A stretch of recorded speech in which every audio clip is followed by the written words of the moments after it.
ഇതാണല്ലോ question. A train starts from rest with constant acceleration 3 metre per second square for 5 second. അപ്പോൾ starts from rest എന്ന് പറയുമ്പം initial velocity u is equal to 0. Then with a constant acceleration എന്ന് പറഞ്ഞാൽ acceleration മാറുന്നില്ല അല്ലേ, 3 metre per second square ആണ്. പിന്നെ ആ സമയം തന്നിട്ടുണ്ട് 5 second. Okay, after some time. Okay, now it moves with a constant speed. അതായത് കോൺസ്റ്റൻറ്റ് സ്പീഡ് എന്ന് പറയുമ്പോൾ അവിടെ ശ്രദ്ധിക്കേണ്ട കാര്യം എന്താ, സ്പീഡ് കോൺസ്റ്റൻ്റ് ആണ്, സ്പീഡ് ചേഞ്ച് ചെയ്യുന്നില്ല. അതിനർത്ഥം അവിടുത്തെ ആക്സിലറേഷൻ 0 ആണ്. ഓക്കെ, ഇങ്ങനെ ഈ റീഡ് ബിറ്റ്വീൻ ദ ലൈൻസ് എന്ന് പറയും, വരികൾക്കിടയിലൂടെ വായിച്ച് അവിടുത്തെ ഇൻഫർമേഷൻസ് കണ്ടുപിടിക്കുക. Then for the next 300 seconds, then finally retards to come to rest again in next 15 second. Okay, അതായത് അടുത്ത ഒരു 300 സെക്കൻഡ് വരെ അത് എന്ത് ചെയ്യുന്നു, കോൺസ്റ്റൻറ്റ് സ്പീഡിൽ പോയി. പിന്നെ ലാസ്റ്റ് 15 സെക്കൻഡ് കൊണ്ട് അവിടെ റിട്ടാർഡേഷൻ നടന്നു. റിട്ടാർഡേഷൻ നടക്കുക എന്ന് പറഞ്ഞാൽ എന്താ, വെലോസിറ്റി കുറഞ്ഞ് 0-ലെത്തി അല്ലേ, ഫൈനൽ വെലോസിറ്റി 0-ലെത്തി. അതിൽ നിന്നും ഈ 4 ക്വസ്റ്റ്യൻസ് കണ്ടുപിടിക്കാനാണ് ചോദ്യം. അപ്പോൾ നമുക്കൊരു കാര്യം ചെയ്യാം, ആദ്യമേ നമുക്ക് അറിയാവുന്ന ഡീറ്റെയിൽസ് എഴുതാം. എന്തൊക്കെയാണ് നമുക്ക് തന്നിട്ടുള്ള ഡീറ്റെയിൽസ് നോക്കിക്കേ. First one, that is train starts from rest. അപ്പം നമുക്ക് ആദ്യത്തെ 5, ഓക്കെ, നമുക്കിങ്ങനെ ആ ജേർണിയെ ഡിവൈഡ് ചെയ്യാം. നിങ്ങൾക്ക് മനസ്സിലാവാനായിട്ട് ഞാൻ ഇങ്ങനെ ചെയ്യുവാണ്, നിങ്ങളിങ്ങനെ എഴുതണമെന്നില്ല. ഓക്കെ, ഇതാണ് ഫസ്റ്റ്. ഓക്കെ, ആ ജേർണി ഞാൻ ഇങ്ങനെ ഡിവൈഡ് ചെയ്യുകയാണ്. ആദ്യത്തെ 5 സെക്കൻഡിലെ ജേർണി ഞാൻ A to B, അതായത് എയിൽ നിന്ന് ബിയിലോട്ടുള്ള ദൂരം യാത്രയാണെന്ന് വിചാരിക്കുക. ഓക്കെ, അതാണ് 5 സെക്കൻഡ്. ആ സമയത്തെ ഇനീഷ്യൽ വെലോസിറ്റി അല്ലേ, അതിന് ഞാൻ U എന്ന് വിളിക്കുകയാണ്. U1 എന്നൊക്കെ ഇട്ടാൽ നിങ്ങൾക്ക് കൺഫ്യൂഷൻ ആവുമായിരിക്കും. ഓക്കെ, എനിവേസ് ഇത് ഞാൻ ഇടുവാണ്, U ഇസ് ഈക്വൽ ടു 0 ആണ് അല്ലേ. ഈ ഒരു 5 സെക്കൻഡ് ജേർണിയിലെ ഇനീഷ്യൽ വെലോസിറ്റി 0 ആണ്. ദെൻ അവിടുത്തെ കോൺസ്റ്റൻറ്റ് ആക്സിലറേഷൻ നിങ്ങൾക്കറിയാം, തന്നിട്ടുണ്ട് ക്വസ്റ്റ്യനിൽ 3 ms⁻²-2. പിന്നെ അവിടുത്തെ ടൈം T ആണ് 5 സെക്കൻഡ്. ഇത്രയും ഡീറ്റെയിൽസ് നമുക്ക് ഈ കേസിൽ അറിയാം. ഇനി 5 സെക്കൻഡ് കഴിഞ്ഞ് ബാക്കി സമയം ഒരു 300 സെക്കൻഡ് അല്ലേ. Now it moves with constant speed for next 300 seconds. Okay, അതായത് ഈ ബിന്ന് സിയിലോട്ട് ഉള്ള സമയം 300 സെക്കൻഡാണെന്ന് വിചാരിച്ചു. അതായത് അടുത്ത 300 സെക്കൻഡിൽ എന്ത് സംഭവിക്കുന്നു എന്നാണ് പറഞ്ഞേക്കുന്നത്, it moves with constant speed. അപ്പോൾ കോൺസ്റ്റൻറ്റ് സ്പീഡ് എന്ന് പറയുമ്പോൾ അവിടെ നമുക്ക് ഇംപ്ലൈഡ് ആണ് എന്താണ്, ആ കേസിൽ B to Cയിലെ ആക്സിലറേഷൻ 0 അല്ലേ. കോൺസ്റ്റൻറ്റ് സ്പീഡ് എന്ന് പറഞ്ഞാൽ സ്പീഡ് ചേഞ്ച് ചെയ്യുന്നില്ല, പക്ഷേ അവിടുത്തെ സ്പീഡ് എന്താണെന്ന് നമുക്കറിയത്തില്ല. Wait, let it be there. Then finally retards and come to rest again in next 15 second. അതായത് ഈ 300 സെക്കൻഡ് കഴിഞ്ഞ് അടുത്ത 15 സെക്കൻഡ് കൊണ്ട് എന്ത് ചെയ്യുന്നു, അതായത് അടുത്ത 15 സെക്കൻഡ് അത് സപ്പോസ് D എന്ന് പറയുന്ന ദൂരത്തിൽ എത്തിയെന്ന് വിചാരിക്കുക. അടുത്ത 15 സെക്കൻഡ് കൊണ്ട് ഇതെന്ത് ചെയ്തു, റിട്ടാർഡേഷൻ നടന്നു എന്ന് പറയുമ്പോൾ നമുക്കവിടെ മനസ്സിലാവുന്നത് എന്താ, ഫൈനൽ വെലോസിറ്റി V 0 ആയിരിക്കും. കാരണം എന്താ, റിട്ടാർഡേഷൻ നടന്നിട്ട് റെസ്റ്റിലേക്ക് വന്നു എന്നാണ് പറഞ്ഞേക്കുന്നത്. So final velocity V will be 0. So now we will go to the question. First one, what is the maximum speed of the train? അപ്പോൾ നമ്മൾ നോക്കുക, ഇവിടെ 3 ജേർണിയാണ് ഇവിടെ ഉള്ളത് അല്ലേ. ഈ ജേർണിയെ നമുക്ക് ഈ ട്രെയിനിൻ്റെ ജേർണിയെ 3ആയിട്ട് ഡിവൈഡ് ചെയ്യാം.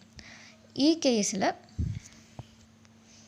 ഓക്കെ, അപ്പോൾ നമ്മളിനി ചെയ്യുന്നത് ഈ 3 കേസുണ്ട്. ഈ കേസിൽ എവിടെയാണ് മാക്സിമം സ്പീഡ് എന്നാണ് ചോദിച്ചേക്കുന്നത്. ഓക്കെ, മാക്സിമം സ്പീഡ് എന്നാണ് ചോദിച്ചിട്ടുള്ളത്. അതായത് ഈ 3 ജേർണിയിലെ ഏതാണ് മാക്സിമം സ്പീഡ്. അപ്പം നമുക്ക് ഓരോ set A to B, B to C, C to D, ഈ 3 സെറ്റിലെ വെലോസിറ്റി കണ്ടുപിടിക്കാൻ നോക്കാം. ഓക്കെ, അപ്പോൾ ഇവിടെ നമുക്ക് T അറിയാം, U അറിയാം, A അറിയാം. If it is so we can find the final velocity. അതായത് ബിയിലെത്തുമ്പോഴത്തെ ആ ഒരു വെലോസിറ്റി എന്ന് പറയുന്നത് എന്താണ്, V is equal to U plus AT. First equation of മോഷനാണ്. ഞാൻ താഴെ എഴുതുന്നത് വേറൊന്നുമല്ല, ഈ AB വരെയുള്ള ജേർണിയുടെ കാര്യങ്ങളാണ് ഞാൻ ഈ താഴെ എഴുതുന്നത്.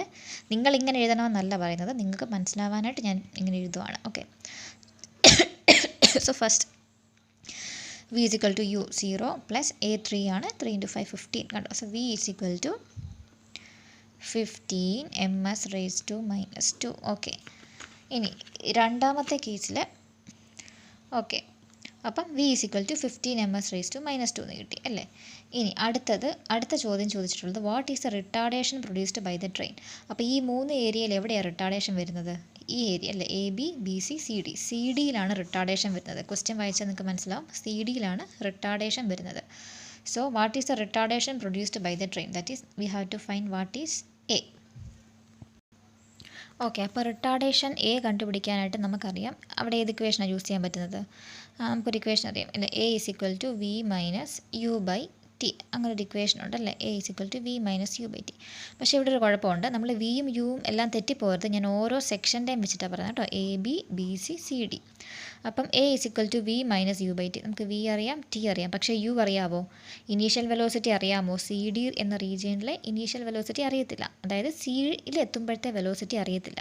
പക്ഷേ നമുക്കൊരു കാര്യം മനസ്സിലാക്കാൻ പറ്റും, അതായത് സി ഡി എന്ന ജേണിയിലെ ഇനീഷ്യൽ വെലോസിറ്റി എന്ന് പറയുന്നത് ബി സി എന്ന ജേണിയിലെ ഫൈനൽ വെലോസിറ്റിയാണ്. ആണോ അല്ലയോ? ആലോചിച്ച് നോക്കിയേ. കാറിങ്ങനെ വന്നുകൊണ്ടിരിക്കുകയാണ്. ഓക്കെ, ഞാൻ ആ വെലോസിറ്റിയുടെ കേസ് മാത്രം പറയാം. നമ്മളിവിടെ കണ്ടുപിടിച്ചു എ ടു ബിയിലെ final velocity 15 metre per second square, അതായത് ബിയിലെത്തുമ്പോഴത്തെ വെലോസിറ്റിയാണ് 15 മീറ്റർ പെർ സെക്കൻഡ് സ്ക്വയർ. ക്വസ്റ്റിന് പറഞ്ഞേക്കാണ് ബി തൊട്ട് സി വരെ കോൺസ്റ്റൻറ്റ് സ്പീഡിലാണ് പോകുന്നത്, അതായത് സ്പീഡ് മാറുന്നില്ല. ബിയിൽ എന്ത് സ്പീഡാണോ അതേ സ്പീഡിലാണ് സി വരെ എത്തുന്നത്, അല്ലേ? അപ്പോൾ അതിൽ നിന്ന് നമുക്ക് എന്ത് മനസ്സിലാവും? ആ ക്വസ്റ്റ്യനിൽ ആ ഭാഗത്തും നമുക്ക് മനസ്സിലാവുന്നത് ഇവിടുത്തെ ഈ സെക്ഷനിലെ ഫൈനൽ വെലോസിറ്റി 15 ആണെങ്കിൽ ഈ സെക്ഷനിലെ ഇനീഷ്യൽ വെലോസിറ്റിയും 15 തന്നെയാണ്. അതുപോലെ ഫൈനൽ വെലോസിറ്റി വിയും 15 തന്നെയാണ്. കാരണം എന്താ? സ്പീഡ് മാറുന്നില്ല, സ്പീഡ് കോൺസ്റ്റൻ്റ് ആണെന്നാണ് പറഞ്ഞേക്കുന്നത്. ഓക്കെ, സോ നമുക്ക് ആ സംഭവം ഇവിടെ യൂസ് ചെയ്യുവാണെങ്കിൽ നമുക്ക് മനസ്സിലാക്കാൻ പറ്റും. Final velocity in the section B C എന്ന് പറഞ്ഞാൽ എന്താ അർത്ഥം? It is the velocity of the train at the position C, അല്ലേ? അത് തന്നെയാണ് എന്ത്? Initial velocity in the journey C D, അല്ലേ? സി ഡിയിലേക്ക് പോകുന്നതിലെ ഇനീഷ്യൽ വെലോസിറ്റി എന്ന് പറയുന്നതും എന്ത് തന്നെയാണ്? 15 തന്നെയാണ്. സോ ഈ കേസിലെ ഇനീഷ്യൽ വെലോസിറ്റി യു എന്ന് പറയുന്നതും 15 ms⁻²⁻2 ആണ്. ഒരു ട്രെയിൻ ഓടിപ്പോകുന്ന വഴിയാണ് ഈ പറഞ്ഞേക്കുന്നത്. നിങ്ങളത് അതനുസരിച്ച് ഇമാജിൻ ചെയ്തിട്ട് മനസ്സിലാക്കുക കേട്ടോ. സിമ്പിളാണ്. അപ്പോൾ നമുക്കിനി ഇനി ഡയറക്റ്റ് ആക്സിലറേഷൻ ഇക്വേഷൻ ഉപയോഗിക്കാം. A is equal to v minus u by t. V is 0, u is -15 divided by t is 15. That is equal to -1 ms⁻², or a is equal to 1 ms⁻². a അല്ല, retardation, അല്ലേ? അതാണ് retardation is equal to 1 ms⁻². Then അല്ലെങ്കിൽ ഈ minus sign എന്താ കാണിക്കുന്നത്? Negative acceleration ആണ്. That means retardation. അപ്പോൾ നമുക്ക് ഒരു ആൻസർ കിട്ടി. അപ്പോൾ നമുക്ക് രണ്ട് ആൻസേഴ്സ് കിട്ടി. This is the maximum speed, then രണ്ടാമത്തേതാണ് retardation 1 ms⁻². The third question is to find the total distance moved by the train. അതെങ്ങനെ കണ്ടുപിടിക്കാൻ പറ്റും? Total distance moved by the train. A ബിയിലെ ദൂരം കണ്ടുപിടിക്കുക, ബി സി കണ്ടുപിടിക്കുക, C D കണ്ടുപിടിക്കുക. 3 പാർട്ടായിട്ടാണ് ഈ ജേണി പോയേക്കുന്നത്. സോ ടോട്ടൽ ഡിസ്റ്റൻസ് അത് നമുക്ക് ആദ്യമേ എ ബിയിലെ കണ്ടുപിടിക്കാം. So first the total distance moved in the section A B. So for that we can use equation. Okay, so we can use the equation. Suppose S is equal to ut plus half at square. Okay, s is equal to ut plus half at square. That is s is equal to 0 plus half 3 into, then time is 5 seconds, 25, 25, 3 into 25 by 7, or s is equal to 5 into 3 15, 1 3 75, 75 by 2, 75 by 2 meter. Okay, let it be there. Then what about this case? അല്ലേ, B സിയിലെ total distance travelled കണ്ടുപിടിക്കാൻ നമുക്ക് S is equal to U T plus half A T square use ചെയ്യാം. U T plus half A T square. Okay, so S is equal to U is 15 into time is 300 second. In this case 300 plus half into A is 0 into T square. Okay, so S is equal to 300 into 15 meter. That is 5 into 3 is 40. Okay, 15 into 3 is 45. 4,500 meter. Okay. Now, what about the junction C? What about the area CD? Here also we can use the equation. S is equal to ut plus half at square. So S is equal to ut. U is, what is U? U is 15. Time is again 15. Here it is plus half at square, but plus half into acceleration a is, here it is -1. So the symbol will change. Okay, -1 into t square. T square is again 15 square. That is 225. So S is equal to 15 into 15 is 225 minus 15 square. 15 into 15 is 225. 225 by 2. Okay, so do the calculation. S is equal to 5 into 2 is 10. 124 plus 1 5. Then 550 minus 225 by 2.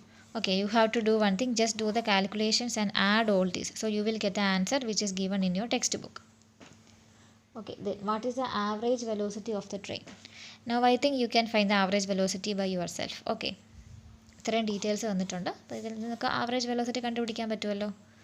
So do it and send me the answer. Okay.